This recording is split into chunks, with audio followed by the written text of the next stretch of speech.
Time now for the award-winning #1 local talk show in Northeast Pennsylvania, The Sam Lesante Show. Now here's your host, Sam Lesante. Hi everyone, I'm Sam Lesante, and we're on location in Mountaintop today, folks. What do you know about Mountaintop? We're going to learn a lot about Mountaintop when we interview a little later on the show. Supervisor for 24 years, his name is Dan Ficella, and respectfully they call him the mayor. We'll find out why a little later on the show. But right now I'm with Father Joseph Ivanko, who is the pastor of St. Jude here in Mountaintop, and a great endeavor is happening in Mountaintop. As you know, it's an area that's been growing for the past 20 years. But when Father Ivanko came here from St. John Bosco in Cunningham, he encountered a growing parish and needs for a new church. And that church, folks, is going to cost close to $8 million. First of all, Father, thanks for allowing me to come in your rectory. Thank you. Welcome. It's nice to talk to you, because when you were our parish pastor, we really enjoyed having you there. You know? Oh, I love St. John Bosco. Still see a lot of people. They stop by on their way to Wilkes-Barre. They come to one of the masses, so was just there for confirmation. Well, we always wish you the best. Okay? Oh, well, thank you. Now, with that being said, today in the diocese throughout the country, okay, as well as the world, there's I heard when the Pope Francis was appointed a pope, that there were 72 million Catholics in the United States. So I said to, I think to the bishop, or I said, if there were 72 million Catholics and they all went to church, you'd need... It'd be a great problem to have, yes. Many more churches. But let's talk about your parish, St. Jude Parish. Tell me about it. Well, St. Jude's was basically founded in the early 1950s. This church was built in 1953. And it was a small parish, small country parish at first.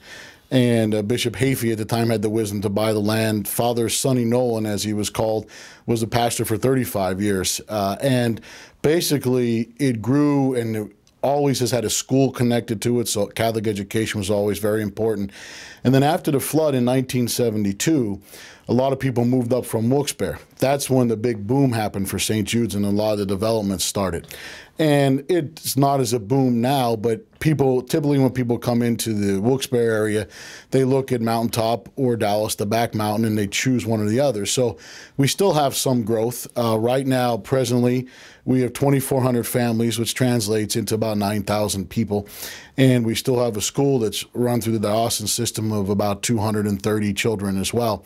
And for over 20 years, 25 years, the parish has always talked about building a church, because what was built here was basically what we call the main church, which only seats about 300 people. And then there was a wall with an original hall that served kind of as a hall and cafeteria. And Father Nolan's easy solution after the people moved up in the flood was to knock the wall down. So we have an L-shaped church, and in that L-shaped church you have two separate congregations. So it's never been an ideal situation. So one of the big reasons we've always talked here about building a church, and before me for the last 20-some years, is because that's one reason, is because of that reality. The second is because of the size, and the third is that it is over 50 years old at this point in time. And we pray that we don't have to do much repairs to it to get us through as we do a campaign. And so we can still continue to thrive. We still have some growth, and that's why we wanted to move forward with it. And what happened is back in the early 1990s, when there was issues with the school in terms of the facility, the parish did an overall study to build a whole new campus, church and school at that time. That was not feasible at the time, and it was chosen to renovate the school. So they built a new piece of the school and connected it to the existing buildings up there, and that was recently paid off in the last 5 years. The game plan was always, once that was paid off, we would do the church. So this has been a plan for a long time. It's just taken a while to pay that off and get to this point. How is the church going to look? Well, basically, we're looking at an 830-seat church that is in a cruciform design across, with a fan-shaped seating and a pitch floor to the sanctuary. So the person in the last pew is eye level with anything happening in the sanctuary and the presider. And that will obviously give us, easily another 300 or so seats. It's also being built as similar to us in the sense of St. John Bosco was built to expand if it ever needed to. We're building it that it's because this Bishop Bambera was clear that you never know how big of an area this will serve. So it's actually also going to be expandable to 1,200 seats if we ever would need to do that. But right now it's at 830 seats. And I went through the shape to give us a sense of community. Right now we have 6 doors. There's no gathering space, so there's no sense of coming together. There's no place to talk afterwards other than right at the 6 doors of the church. So we'll have a narthex that provides us an opportunity to do various things socially as well. And right now the offices are a piece of it because we have the offices in a separate building, but that building will come down to make room for the church, and the offices will go in a wing of the church as well. So it's a big project from that standpoint, but it'll serve our needs in terms of not having to put a lot of money. We did a study that in our existing church, to bring it up to code, to do all different kinds of things, would basically cost us about $3 million anyway, and it's not worth putting $3 million, or would it be good stewards to put $3 million into an old building like we have that doesn't suit us anyway. So that's pretty much the reality. In terms of the interior, it's very important for the bishop and for us that we use as much as we can from closed churches. So we have priceless stained glass windows that are Meyer windows from Germany that were in Holy Family Church in Scranton that has been closed and taken down. They're being stored at Bout Studios in Swearsville for us, which handles all the stained glass. We could not, they're priceless. We couldn't afford to have them commissioned. So that's going to bring a traditional element into the church, mostly of all the different mysteries in the New Testament. We also acquired the altar and the ambo and the baptistry and other marble pieces from St. Francis in West Hazelton that will be incorporated into the church. We're looking at several different sets of stations. So we're going to incorporate as much of churches in and around us that have been closed so that we bring a sense of the diocese in as well. Folks, I'm talking to Father Joseph Ivanko, who is the pastor at St. Jude here in Mountaintop. We come back, let's talk a little bit about the church and what does it mean, a gathering point, and how important is it today in our society to have these gatherings. We'll be back right after this. Welcome back to the Sam Lesante Show, folks. Remember, 24/7 on ssptv.com. You can watch all of our shows all around the towns, the girls, of course, our news in the Greater Hazelton system on Channel 13. And we want to welcome a lot of viewers from Wilkes-Barre, Kingston, and Mountaintop on our Channel 19 up here in Mountaintop. We appreciate Service Electric airing our shows up here, as well as Comcast. My guest today, Father Joseph Ivanko, who is the pastor of St. Jude Parish, and coming up a little later on the show, respectfully called the mayor of Mountaintop. He's really a supervisor for 24 years. Dan Frisella will be here to discuss about Mountaintop. Gathering, okay, you're building a new church. And let me ask you this, for those people who want to pledge, I know you have a flyer out or a magazine, your quarterly magazine, right, where you featured the pledges. How are the pledges? Like if someone wants to pledge, I know there's a lot of people that know you, Father, may not be a member of St. Jude, but they'd like to help you with your church, and as of course current parishioners. How could they help? Well, all the information is on our website, stjc.org. All the information is there, but they could just call the office or contact me, email me. That's on the website as well, and we could provide them all the information, even if they just want to look and see what we're doing, and we could send it to them. I'd be happy, or Father Jerry, any of our committee would be happy to meet with them. Right now we're at we have $3 million pledged. It's over a 3-year period. And we want to get to $4 million pledged because we want to get to the halfway point because we need to have half in cash before we can move further. That's a rule in the diocese. So it's a long process. So there's going to, we still have like 3 years through that process. But anybody is more than happy if they want to do something in memory of somebody, or just contact me and we can talk about it. How important, Father, in today's age, in the society we're living in, is the gathering, going to Mass, and practicing your faith? The reason I ask you that, I have some friends of mine who are very dear, and they feel that really you don't have to go to church. I pray at home, I walk to the trees, I see the sun, I look at this, and that's great. And they're at peace with themselves, and they're, But why is going to Mass as a Catholic important? Well, it's important because Mass, the Eucharist, is a source and summit of our life. Everything we do should take us there, then we get nourished, and then go forth to continue to live our life that way. It's a struggle. You know, the national average is roughly 33% yes. of what's on the rolls that come to church. We've struggled with that as well. Some of the things that we're doing is we're, through Believe, the quarterly newsletter, we're sending out a lot of adult education stuff. We're doing a lot of adult education series. We're trying to do more and more to reach out to those people. We're trying to educate the people that do come, that see their neighbors, the people like you're talking about, to bring them along to various things. And we're seeing small success, but we're seeing a little bit of an increase because of that. And it's hard in today's busyness in the world, and for all different kinds of reasons like you described, that people don't feel the need. But for us, it's what we do. It's we come and give that hour a week to God, and it needs to be the source and summit of our life. We do things like every religious education grade has a family Mass. We get a lot of the parents that we don't see that come because their son or daughter is reading or doing something. Yeah. We're doing things like that. We do a teen Mass once a month to bring the teenagers and their families in. So we keep trying to do more and more. And then we just try, the people you're talking about, you know, they come to us at time of need for funerals or weddings, and we try to have those conversations at those times to say, hey, look, you need to come more than just at those times of need.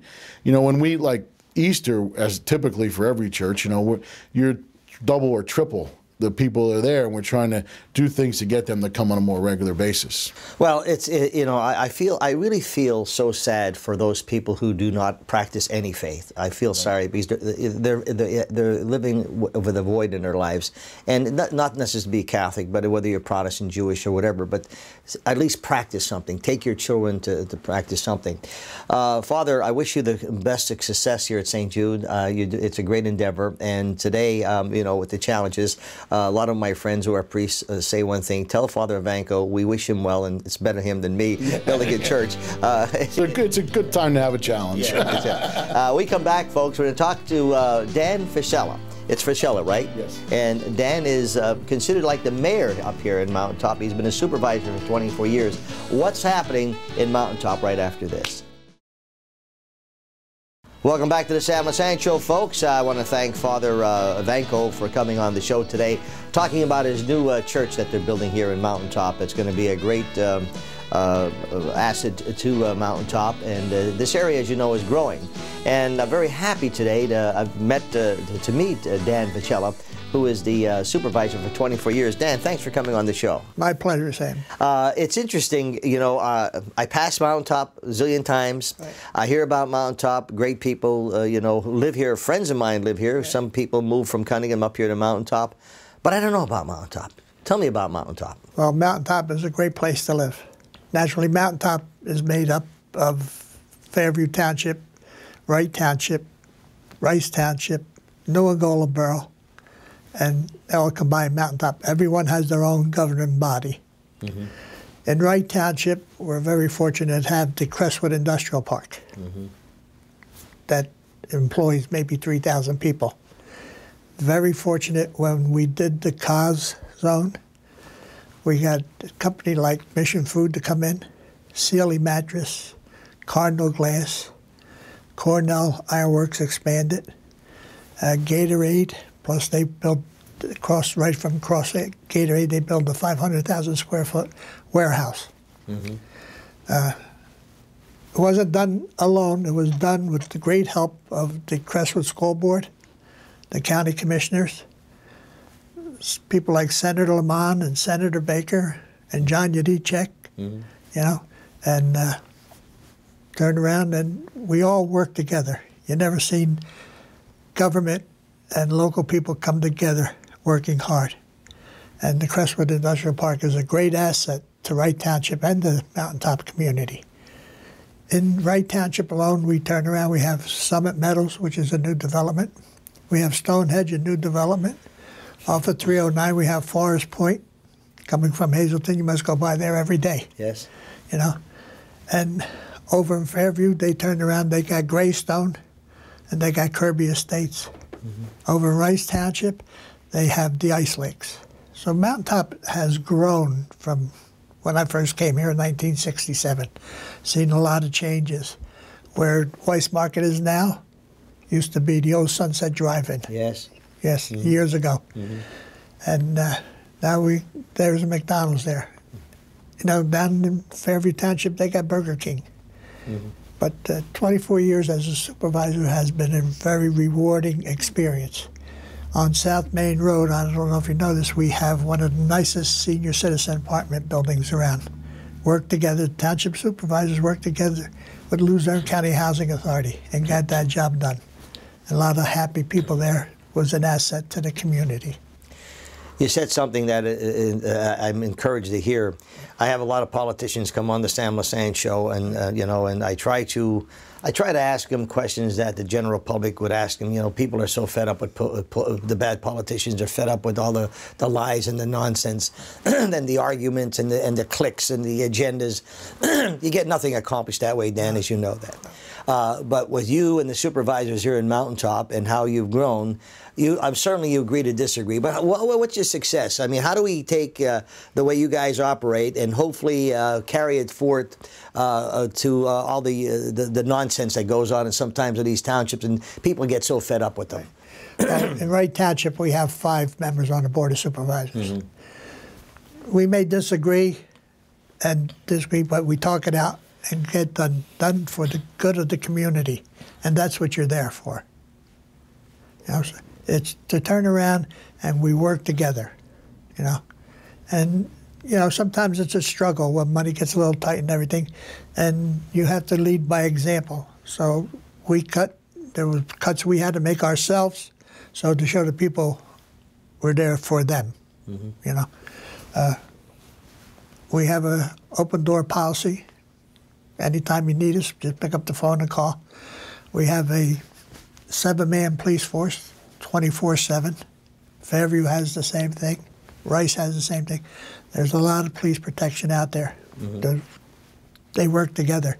Fairview and Wright got together and formed the COG, and we have a compost site up in the Crestwood Industrial Park. People come get the mulch and everything. Leaves, because we turn around and we have a leaf pickup every year. In Wright Township, every spring, we have first week is cleanup. People bring all their junk and everything. And we have a nice recycling center that we have just turned into single stream, which is the way to go. You know, everything, all these little things help to save money. Who are some of the other supervisors on your board? Their names? The other supervisors on my board are, there's Mr. Lou Willabot, used to be a principal at Rice Township. There's Jerry Urm. There's Donald Zampetti. There's Candace Smith, and myself. And I have to admit, I got to make the brains of the outfit is Mrs. Joan Malcolm, and she's the secretary-treasurer, been there for 45 years. God bless her. Folks, I'm talking to Dan Fischella, who has been a supervisor in Mountaintop for 24 years. Interesting that he said how they work together, folks, and look at the great things that are happening in Mountaintop and how it's growing in the area. A brand new church will be coming at St. Jude's, and I'm sure a lot of other denominations are doing, they're growing as well. But working together, and he said something, folks, it's so important. And attention all politicians, they like to lead by an example. Lead by example. Isn't that so so heartwarming to hear that we have politicians working together, and just take a look at the success of Mountaintop. We come back, we'll learn a little bit more about Mountaintop and where's the future going here. Stay with us. Welcome back to the Sam Lesante Show, folks. I'm up here at Mountaintop at St. Jude Parish Rectory.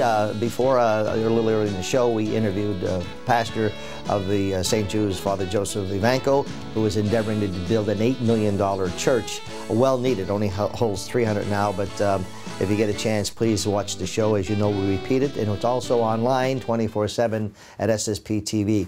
Now I'm speaking to the person they respectfully call the mayor in Mountaintop. He's been here for 24 years, Dan Fischella. And Dan, once again, I want to thank you for coming here. Serving 24 years and doing what you're doing, you should be, all the supervisors who have served should be applauded. You know, because you take a lot of things on. Growth of Mountaintop right now, where do you see the future here? Well, right now, I think most of the land in Mountaintop has been taken. Any kind of big development in Wright Township is non-existent. I mean, there's a few acre lots here and there There's one parcel maybe with 24 lots that they're looking to develop. There is some land over by the what used to be called the sanctuary, which was always in the paper. Not good stuff, but you know. And the growth is, and we'd like to see.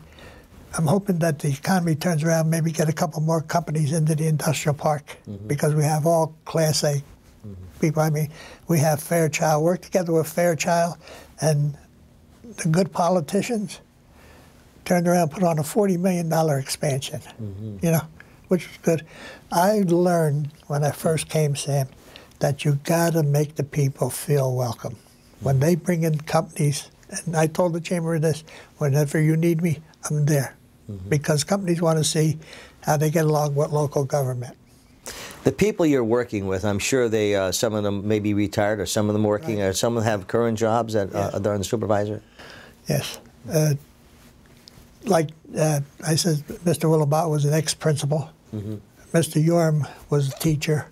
Mr. Zampetti was a teacher. Candace Smith is a secretary to a local insurance firm. And I spent 40 years at American Cigar. Is that right? Yes. So, now, you're married, I understand? Yes, I am married. 59 years? 59 years. Well, congratulations to Thank you. 2 wonderful children, I understand you have. Yes, 2 boys and 5 grandchildren. Why did you want to get involved with politics? It started out, Sam, as a joke. And I got involved. And the more you got involved, the more I see you're there, you can help people. And that's what it's all about, is giving back to the community. You know, you'll never get rich being a supervisor, but you're there that you can help people. And there's no bigger satisfaction than helping somebody. I mean, I've been a Eucharistic minister here, and part of my job was going down to Mercy Hospital, see sick people. You never can imagine the rewarding experience that that is. Yes. A lot of acts of kindness that people do that you don't, you know how well received they are. Well, let me tell you, the people at Mountaintop are wonderful.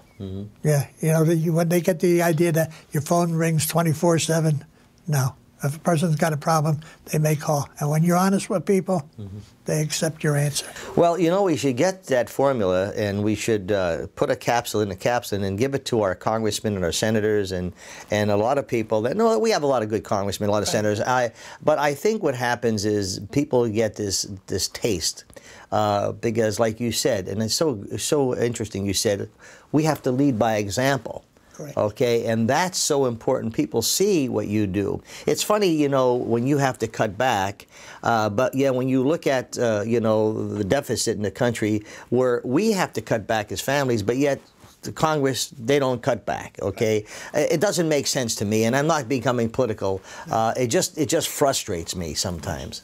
Senior citizens are getting hit, you know, big time, you know. But what you're doing here in Mountaintop, providing jobs, providing the services and that welcome, I think that's a tremendous asset to not only you, but all of the people that work in public office up here. Yes, yes. The people in Luzerne and Lackawanna County are very fortunate to have people like Senator Baker, Senator John Yelichek, Representative Mike Carroll, you know. These are people that, they're regular people. You go, you talk to them, and if there's a way to help you, they're there. I mean, one of our biggest fans was Senator Lamont. Great guy, did a lot of work. And you're dealing with Democrats and Republicans here.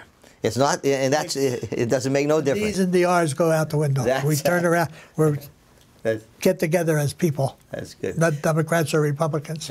So Mountaintop is growing. Yes. You know, you've been here for 24 years? 20, yeah, 24 years. And we'll give you another 24, Dan, then you're going to have to retire. After, I'm just going to allow you 24 more years, and that's it. You're out of the picture, okay? No, I wish you the best of health, and sir, seriously, it's been an honor coming up here at Mountaintop, and I'm hoping that with the use of, as we expand our local programming here, to bring more people on to let the public know what's happening in Mountaintop. Any way I can help you and be assistant to you, Sam, feel free to call me, please. But I have to tell you, you got to get up to Wright Township Park and see that park. We may do a show up there. Very well. Give me a call. Show it off, yes. We got an outdoor rink. Yeah. We got soccer fields. We got basketball courts, tennis courts. Fabulous. Yes. Wonderful, wonderful. Well, I appreciate that. And Dan, thanks for coming on the show. Thank you very much, sir. Folks, Dan Fischella, Has been here for 24 years. They respectfully call him the mayor, you know, and Mountaintop is growing. A lot of great people. I have a lot of friends of mine who moved up here and are very happy. And most especially, folks, we're here at St. Jude's Rectory. Father Joseph Ivanko and his parishioners and his assistants have a major endeavor that they're working on. It's a brand new church. And you've seen some of the interior of what the church can look like. But remember, they only have 300 now. Church is old, you know, and you just can't get the gathering. This new church will be able to provide 900 people, and it's going to be an opportunity. So if you'd like to help Father Ivanko with his pledge, I'm sure he'd appreciate it, and so would the people at Mountaintop appreciate it very much. Thanks for joining us, and once again, we want to thank all the nice people in Kingston, Wilkes-Barre, and Mountaintop who are watching us on Channel 19, as well as, of course, our viewers in Hazleton. We appreciate that very much. We'll see you next time.